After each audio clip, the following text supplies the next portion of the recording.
그 당시는 십자가만 세우면 부흥이 될 정도로 엄청난 교회 부흥이 일었습니다. 그리고 교회들도 굉장히 대형화 교회가 되었어요. 감리교회도 당시에 5,000교회 100만 신도 운동을 해가지고 초과 달성을 했고요. 더 나아가서 이때는 교회가 세상 속에서 가장 영향력이 컸었던 그러한 시기였습니다. 그때는 교회마다 새벽 기도와 철야 기도가 대단히 유행처럼 번져갔고, 그리고 산 기도와 더불어서 기도원 운동이 활발히 일어났었습니다. 저도 당시에 기도원을 자주 다녔고, 또 학생들과 청년들을 데리고 함께 산 기도를 가기도 했었고, 나무 뿌리는 몇 개 뽑아야 된다고 그래가지고 정말 그런 줄 알고 산에 올라가서 처음에는 한 요 정도 되는 기둥을 요 정도는 뽑겠지 하고 소나무를 이렇게 흔들었는데 끔찍도 않더라고요. 그래서 나중에는 줄이고 줄여서 손가락 굵기 되는 나무를 붙잡고 그렇게 뽑으려고도 주여 해도 안 뽑히더라. 한동안에는 이게 산기도에 뭐라 그럴까요? 산기도에 열심히 다니기도 했었습니다. 2000년대 이후에는 교회가 정체기로 접어들었습니다. 물질 만능주의가 한국 교회를 병들게 했고, 또 세습이라는 그런 시대적으로 암울했던 그런 모습으로 인해서 교회가 사회적으로 신뢰를 잃어버린 시기입니다. 코로나 때가 정점이었습니다. 당시에 정권은 한국 교회를 마녀 사냥하듯이 매일 아침에 뉴스를 키면은 교회로 인한 코로나, 이것이 매일 아침 메인 뉴스가 되었어요. 정부는 무언가 국민들의 분노를 해소할 대상이 필요했는데 아마도 그것이 교회와 신천지였지 않나 싶습니다. 이후에 한국 교회는 회개를 했고 다시금 부흥의 시대를 지나 재정립의 시대로 전환하고 있습니다. 작은 교회 운동이 곳곳에서 일어나고 있고, 또 소그룹 활동, 그리고 사회 참여와 공교회로서의 모습을 가지려고 노력하고 있습니다. 제사정적인 리더십을 떠나서 섬김과 헌신의 리더십으로 바뀌어가고 있습니다. 교회마다 부흥회를 통해서 너무 헌금 강조를 하고, 그리고 끝없는 헌신을 요구하다 보니까 또 눈에 보이는 교회 건축, 어찌 보면은 이 바벨탑에 집착하면서 많은 이들이 상처를 받고 교회를 떠나게 되었고, 또 현재까지도 교회로 돌아오지 않는 사람들이 참으로 많이 있습니다. 바라옵기는 교회가 교회다워진다면 이 땅에 다시금 부흥이 돌아올 줄로 저는 믿습니다. 우리 벌곡 봉천교회가 다시금 교회다운 교회가 된다면은 이곳에도 부흥이 다가오리라 믿습니다. 교회다운 교회는 어떤 교회일까를 한번 생각해 봤습니다. 한번 보도록 하겠습니다. 제가 조사를 해봤더니만은 6가지로 교회다운 교회가 있더라고요. 첫 번째는 뭐냐면 같이 한번 읽어주시면 감사하겠습니다. 하나님이 주인이 되는 교회. 사랑하는 여기까지만. 잘하셨어요. 자, 우리가 물질 만능주의가 다가오면서 이상하게 하나님보다는 사람이 중심이 되는 그런 교회가 되다 보니까 교회가 많이 흔들리게 됐습니다. 그리고 두 번째로 같이 읽어볼게요. 말씀대로 살도록 이끄는 교회. 말씀과 삶이 일치하는 그러한 교회가 되는 것이 바로 교회다운 교회의 모습이었어요. 세 번째로는 같이 읽어봅니다. 돌봄과 나눔, 섬김, 그리고 실제로 뭐가 넘치는 교회? 사랑이 넘치는 교회. 그리고 네 번째로 선교와 구제와 칭찬받는 교회. 예. 그래서 이 교회가 지역 내에서 구제에 앞장서고 칭찬받는다면 그러면 교회다운 교회가 될 수 있다라는 것을 말해줍니다. 우리도 이제 지역구리에서 요 앞에 주차장을 다 헐었어요. 처음에 제가 부임했을 때 담장을 부순다고 하니까 많은 사람들이 만류를 했습니다. 개인의 사생활이 보장이 안 된다고 털지 말라고 많은 분들이 반대를 했었고요.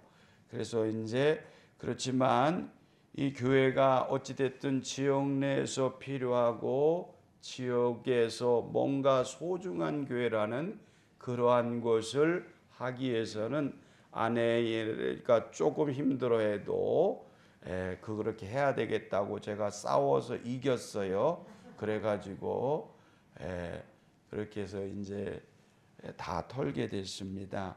그리고 다섯 번째로 교회가 어떤 교회가 교회다운 교회냐면 같이 읽습니다. 겸손하고 정직한 교회. 교인들이라면 겸손해야 됩니다. 그리고 정직해야 돼요. 세상 사람도 겸손한 사람을 보면 우리가 존경하잖아요. 근데 정말 교인들은 겸손해야 됩니다. 그리고 정직해야 됩니다. 마지막 여섯 번째 한 번 있습니다. 어린이와 청년들을 공감하는 교회. 그렇죠. 이 어린이와 청년들이 교회에 와서 공감할 수 있으려면 무조건적으로 아이들이나 어린 학생들이 오면은 그냥 환영해주고 아이고 왔어 우리 새끼 그래야 돼요. 아이들이 와도 반가워해주지 않고 아이들이 하다 보면 실수할 수 있지요. 그리고 문제를 일으킬 수 있죠. 그렇지만 그런 것들이 크게 문제가 돼서는 안 돼요. 어린이와 청년들을 공감해주고 사랑해줄 수 있고 너희들이 필요한 것이 교회다는 것을 그 아이들로 하여금 느낄 수 있도록 만들어줘야 될 줄로 믿습니다. 우리 성도님들은 너무너무 잘하셔요. 그래서 아이들이나 우리 학생들을 진심으로 사랑해주는 모습이 교회다운 교회 모습이고 우리 벌공 복천교회의 모습이라는 것을 저는 믿습니다. 이러한 교회가 되기 위해서 기도하고 최선을 다하기를 원합니다. 모세는 자신의 사명을 다하고 가나안을 정복해 들어가는 다음 세대들에게 이 세대들에게 어떻게 하면 민족의 번영과 발전을 가져올 수 있을까? 더 이상 애굽의 종이 아니라 자유인으로 승리하며 살아갈 수 있을까? 그러기 위해서는 뭐를 해야 되느냐? 첫 번째로 잊지 말라고 그렇게 권면하고 있습니다. 12절 말씀을 같이 한번 읽어봅니다. 시작. 너는 조심하여 너를 애굽 땅 종되었던 집에서 인도하여 내신 여호와를 잊지 말고. 종되었던 집에서 인도하여 내신 누구를 잊지 말라고요? 여호와를 잊지 말라고 합니다. 애굽에서 종살이하던 너를 이끌어내신 하나님을 잊지 말라는 것입니다. 너희가 지금 자유인이 되었고 큰 민족을 이뤘고 가나안 정복을 꿈꾸고 있지만 과거의 너희들은 종살이하던 노예 생활하던 생활을 잊지 말라라는 것입니다. 종은 자신의 것이 아무것도 없습니다. 가족도 지킬 수가 없고요. 재산은커녕 자신의 몸조차도 자기 마음대로 할 수 없는 구속된 존재가 종이었습니다. 그러한 종된 자신들을 해방시켜 주신 누구를 잊지 말라고요? 여호와를 잊지 말라라는 것입니다.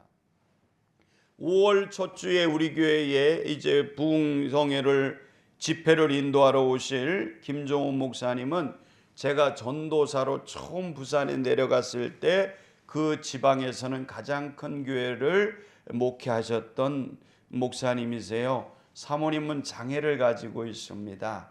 그래서 이제 목사님은 주일날이면 중 2층에다가 노숙자들을 초대해서 그분들이 와서 예배를 드리면 당시로 5,000원씩 줬어요. 교회에서. 그러면 재정부에서 얼마나 반대가 심하겠습니까? 목사님 우리 교회도 살아야 되는데 저 노숙자들에게 매주 5,000원씩 주면 50명이면 얼마예요? 예? 계산이 안 되시죠? 예. 그런데 그렇게 매주 했어요. 예? 그렇게 반대해도 끝까지 하셨어요.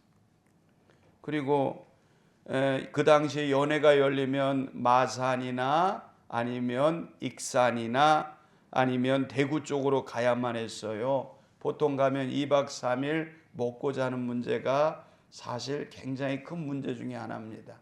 가난한 전도사들과 가난한 교회 목사님들은 그것이 부담이 됐는데 그때마다 그 목사님이 그 모든 비용을 교회에서 책임져 줬어요. 나중에 후문으로 들었을 때 교회 장로님들이 엄청 많이 반대도 했었다고 합니다. 당시에 저와 함께 세 분이 목사 안수를 받았는데 저를 비롯해서 3명의 이 새내기 목사들을 불러다가 그 교회에서 부흥성회를 열어주고 강사로 세워주며 섬기셨어요. 너무도 감사해서 제가 연말이 되어 작은 선물을 가지고 인사드리러 갔습니다. 목사님 너무너무 감사합니다. 지난 한 해도 도와주시고 섬겨주셔서 너무너무 감사해요. 그랬더니만은 목사님이 허허 웃으면서 이렇게 고맙다고 선물 들고 찾아온 사람은 박 목사가 처음이네 그러더래요. 제가 깜짝 놀랐습니다. 다들 당연한 줄 알아. 고마운 줄 몰라. 그렇게 얘기를 하시더라고요. 고마운 것은 고마운 줄 알아야 되고 감사를 표현해야 하는데 당연한 줄 아는 것은 합당치가 않습니다. 저는 지금도 그 목사님의 섬김과 베품 그것을 그때 배우고 지금도 저의 삶 속에서 우리 교회가 조금 더 성장하면 그렇게 베풀고 섬기려는 꿈을 가지고 있습니다. 모세는 지금 이스라엘 백성들에게 너희가 가나안 땅을 정복하고 그곳에서 부자가 되고 풍족하게 되어도 절대로 잊지 말아야 될 것은 하나님을 잊지 말라는 거예요. 하나님이 너희를 종되었던 삶 속에서 이끌어내었다는 것을 잊지 말라고 합니다. 저는 이 시간 우리 성도님들한테 부탁을 드립니다. 처음 은혜 받았던 순간을 잊지 마세요.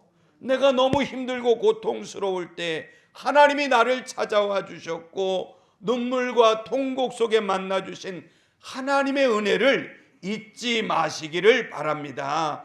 처음 성령 충만 받았을 때 불렀던 찬양을 잊지 마세요. 그리고 그때 드렸던 기도를 잊지 마세요. 그때는 누구도 용서할 수 있었고 누구도 안아줄 수 있었고 누구도 이해할 수 있었던 은혜로운 상태였잖아요. 그때를 잊지 마시기를 바랍니다. 지금의 나는 어떻게 변했습니까? 조금만 나에게 상처를 주어도 그 상처 준 사람이 용서가 안 되지 않습니까? 어느샌가 내가 조금 손해만 봤다고 그러면 손해를 보게 한 사람을 미워하지는 않습니까?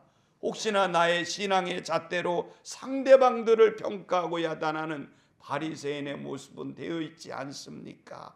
자신을 돌아보시기 바랍니다. 그리고 첫사랑 하나님이 주셨던 은혜를 잊지 마시기를 주님의 이름으로 축복합니다. 두 번째로 모세는 이렇게 말했습니다. 시험하지 말라고요. 16절을 같이 한번 읽어봅니다. 시작.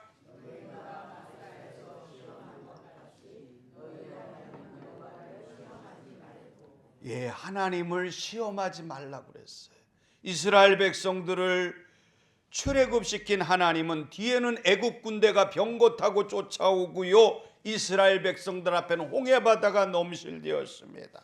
그때 하나님은 동풍을 불어서 이스라엘 백성들이 마른 땅을 건너듯이 홍해를 건너게 하셨고 그 뒤를 따르던 애굽 군대를 바다에 수장시킨 위대한 하나님, 만나와 메추라기를 통해서 이스라엘 백성들을 먹이셨고 입히셨던 하나님을 직접 체험하고 묵도했었던 그들이 며칠 동안 물이 없어 가라게 되자 하나님을 향해 지도자를 향해서 원망하고 불평합니다. 애굽에 먹을 것이 없어서 우리를 광야로 이끌어냈느냐? 왜 우리를 애굽에서 이끌어내어서 데리고 나왔느냐? 왜 우리를 이 광야에서 죽게 하느냐? 정말 하나님이 계시기는 한 거냐? 하나님이 계시다면 어떻게 이럴 수가 있어? 며칠 전까지도 하나님을 찬양했던 그들의 입술에서 하나님을 시험합니다. 그때 얼마나 모세가 화가 났으면 반석을 2번이나 쳐서 물이 나오게 했습니까? 하나님의 명령으로 전체 회중 앞에서 하나님의 거룩성을 드러내야 되는데 모세는 자신의 열기를 참지 못하고 반석을 2번을 거듭해서 치게 되었습니다. 모세가 혈기 부리는 것이 2번 성경에 기록되어져 있는데 또 한 번은 애굽 왕자 시절에 고통받는 자기 민족을 괴롭히는 애굽의 병사를 주먹으로 쳐서 죽이는 그런 혈기가 많았던 사람이었습니다. 남녀노소를 막론하고 누구나 혈기가 있어요. 운전을 딱 해보면 그 사람 성격이 그대로 드러납니다. 그렇게 저처럼 평상시에 얌전하고 점잖았던 사람이 운전대만 잡고 이씨 그러면서 막 그냥 18 욕이 나오고 그냥 육두문자가 막 나와요. 혈기가 나죠. 저도 혈기가 있는 사람인데요. 하지만 사랑하는 성도님들, 가장 가까운 사람에게 함부로 혈기 부리지 마시기를 바랍니다. 혈기가 나면은 차라리 대문 열고 밖에 나가서 지나가던 개나 욕을 하시지 절대로 사랑하는 사람, 가장 사랑하고 가장 가깝고 가장 존귀한 사람에게 함부로 혈기 부리지 마시길 바랍니다. 저도 회개 참 많이 해요. 제가 이렇게 점잖해 보이고 좋아 보이죠? 저희 아내한테 한번 물어보세요. 세상에 쓸 거라고는 발가락에 때만도 없다고 그렇게 얘기를 한다. 제가 회개 많이 하죠. 모세를 통해서 우리가 깨닫는 것은 하나님과 사람 앞에 함부로 혈기 부리지 말라는 거예요. 그 결과가 어떻게 됩니까? 모세와 출애굽 1세대는 광야에서 모두 다 죽고 맙니다. 그들은 하나님이 정말 계신가 안 계신가를 시험했어요. 지도자 모세를 힘들게 했습니다. 그 결과는 참담했어요. 이들은 한 명도, 단 한 명도, 모세조차도 가나안 땅에 들어가지를 못했습니다. 모세는 정말로 가나안에 들어가기를 열망했습니다.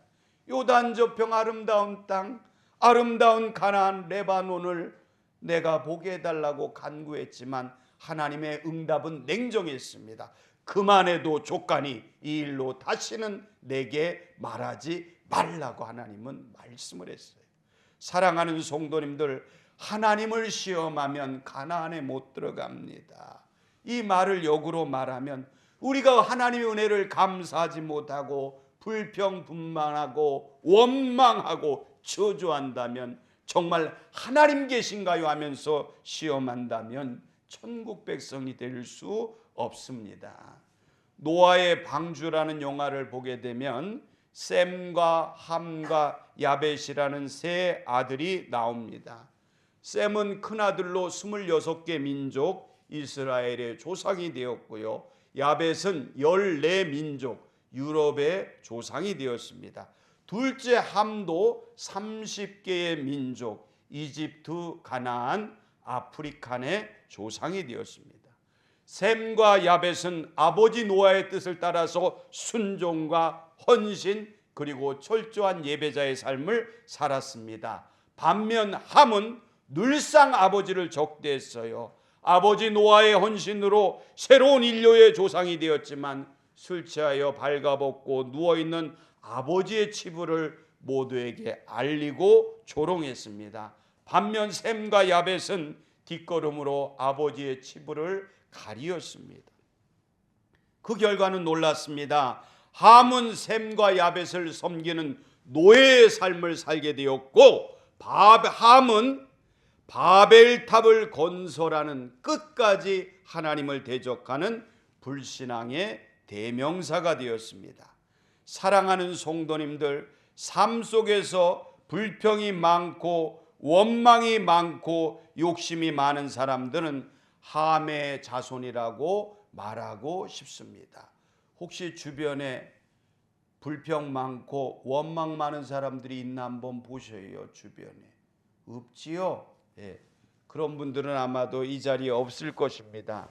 삶 속에서 감사가 없고 불평 분만이 많다면은 그러한 삶은 가나안에 들어갈 수가 없습니다. 우리들은 주변에서 만나는 사람들 중에 늘상 원망하고 남의 탓을 하고 불만만을 토설하는 사람들이 있다면 그런 사람들과는 가급적 함께하지 마시기를 바랍니다. 그런 사람은 함의 자손이에요. 잊지 마시기 바랍니다. 하나님을 시험하지 마세요. 함부로 혈기 부리지 마시고 하나님 앞에 무릎 들이시기를 바랍니다. 마지막 세 번째로 의로운 자가 되라고 모세는 선포했습니다. 25절 말씀을 같이 한번 읽어보십니다. 시작. 우리가 그 명령하신 대로 삼가 지키면 그것이 곧 우리의 의로움이니라 할지니라. 아멘. 모세가 의롭다 칭하는 이들은 하나님의 은혜를 잊지 않는 사람, 어렵고 힘든 순간에도 절대로 하나님을 배신하지 않는 것입니다. 함부로 하나님을 시험치 않습니다. 삶 속에서 감사와 찬송을 빼앗기지 않고 승리하는 삶이에요. 사랑하는 성도님들, 감사하고 기뻐하면 삶은 승리하게 되어져 있습니다. 그러나 불평하고 원망하면 삶은 실패할 수밖에 없어요. 모세가 말한 것을 중심으로 오늘날 의로운 사람은 어떤 사람인가를 한 4가지로 정리를 해봤어요. 먼저 첫 번째로 1번을 한번 읽어보겠습니다. 시작. 아멘. 하나님을 신뢰하십니까? 이럴 때는 아멘 해야지 내게 되는 거예요. 하나님을 신뢰하십니까? 아멘. 할렐루야. 성경에서는 인간이 스스로 완벽해질 수 없다고 말합니다. 그래서 의로움이라는 것은 단순히 착한 행실만을 말하는 것이 아니고 하나님을 믿고 의지하는 믿음에서 시작이 되는 거예요. 아브라함이 의롭다 하심을 얻은 것은 믿음으로 말미암습니다. 사랑하는 성도님들, 의로운 사람은 자신을 믿는 게 아니에요. 하나님을 신뢰하고 믿는 사람이 의로운 사람이라는 것을 믿으시고 하나님만 신뢰하시기를 바랍니다. 우리 성도님들은 신앙적으로 성숙된 분들이니까 사람 보지 마세요. 사람은 저같이 보면은 단점투성이에요. 사람을 신뢰하는 것은 하나님의 사람이 아니에요. 우리가 신뢰하는 것은 하나님인 줄로 믿습니다. 하나님을 신뢰하시기 바랍니다. 두 번째로 한번 2번을 읽어봅니다. 예, 의로운 사람은 죄가 없는 사람이 아니에요. 성경에서 의롭다는 것은 죄 많은 인간 중에도 있어요. 그러나 하나님이 의롭다 하시는 것은 자신의 잘못을 인정하고 회개하고 하나님께로 돌아가는 사람을 하나님은 의롭다 하십니다.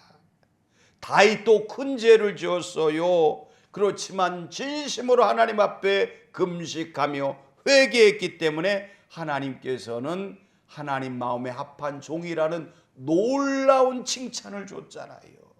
모세도 마찬가지예요. 우리가 앞전에도 다뤘습니다만 하나님 앞에 혈기를 부린 사람이에요. 요즘 같으면 살아남을 수 없어요. 제가 아내한테 한번 혈기 부려보세요. 밥을 못 먹어요. 그런데 하나님 앞에 혈기를 부렸단 말이에요. 그런데도 불구하고 하나님은 모세에게 뭐라고 칭찬했습니까? 온 지면에 있는 사람들보다 온유함이 어떻다고요? 승하다 그랬어요. 모세가 죄가 없어서가 아닙니다.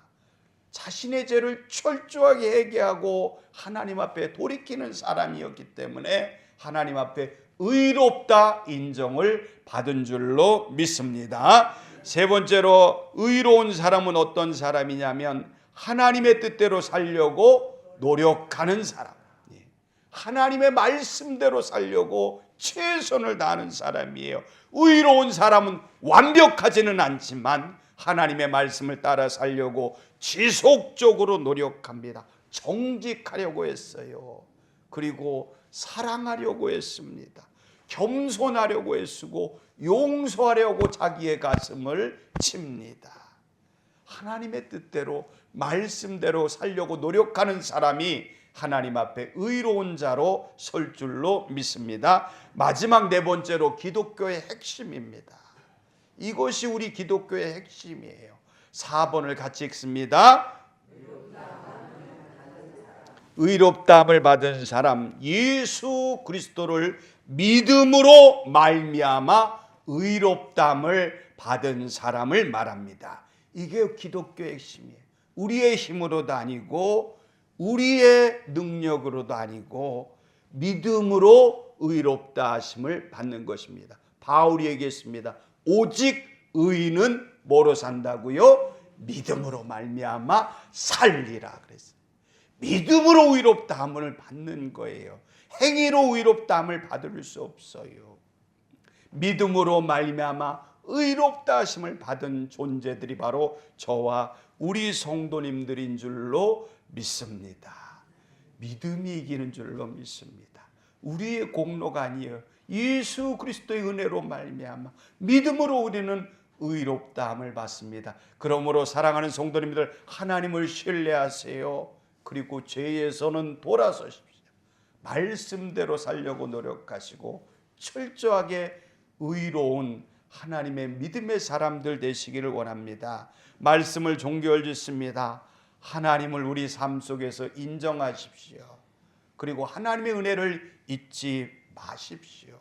그리고 함부로 하나님을 시험하지 마시기를 바랍니다. 그래서 주의 은혜로 승리하는 복된 은혜가 있어지기를 주님의 이름으로 축복합니다. 기도하겠습니다.